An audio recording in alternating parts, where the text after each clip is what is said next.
കുണ്ടന്നൂർ പാലത്തിനടിയിൽ താമസിക്കുന്ന കുട്ടവഞ്ചിക്കാരെ ഒഴിപ്പിച്ചു. മരട് നഗരസഭ ആരോഗ്യ വിഭാഗത്തിന്റെ നേതൃത്വത്തിലായിരുന്നു നടപടി. കുറുവാ സംഘാംഗം സന്തോഷ് ലവത്ത് ഇവിടെ നിന്ന് പിടികൂടിയ സാഹചര്യത്തിലാണ് നടപടി. എസ് ശ്രീകാന്ത് വിശദാംശങ്ങളുമായി ഇപ്പോൾ ചേരുന്നുണ്ട് കൊച്ചിയിൽ നിന്ന്. ശ്രീകാന്ത്, വിവരങ്ങൾ എന്തൊക്കെയാണ്?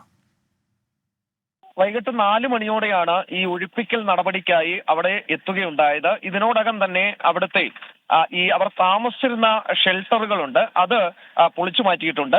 പക്ഷെ ആ ആളുകൾക്ക് അവിടെ നിന്നും മറ്റൊരു സ്ഥലം കണ്ടെത്താൻ 1-2 ദിവസം കൂടി വേണം എന്നവർ അറിയിക്കുകയുണ്ടായി. തുടർന്ന് അവരുടെ സാധനങ്ങൾ വാരി മാറ്റുന്നതിനും അവർക്ക് ഒഴിഞ്ഞു പോകുന്നതിനുമായി ഒരു 2 ദിവസം കൂടി നൽകിയിട്ടുണ്ട്. പക്ഷെ അവരവിടെ കെട്ടിയിരുന്ന കെട്ടിടങ്ങൾ അത് പൂർണ്ണമായും പൊളിച്ച് ഒഴിവാക്കി നീക്കുകയും ചെയ്തിട്ടുണ്ട്. 2 ദിവസത്തിനകം ഒഴിഞ്ഞു പോയില്ലെങ്കിൽ അവരെ ബലപ്രയോഗത്തിലൂടെ അവിടെ നിന്നും മാറ്റും എന്നാണ് ഇപ്പോൾ പറഞ്ഞിരിക്കുന്നത്. തൽക്കാലം വാസയോഗ്യമായ സ്ഥലം ഒന്നും തന്നെ അവിടെ ഇല്ല. ഇനി അവരുടെ കുറച്ച് സാധനങ്ങളൊക്കെ തന്നെയാണ് അവിടെ അവശേഷിക്കുന്നത്. എസ് ശ്രീകാന്താണ് വിവരങ്ങൾ നൽകിയത്.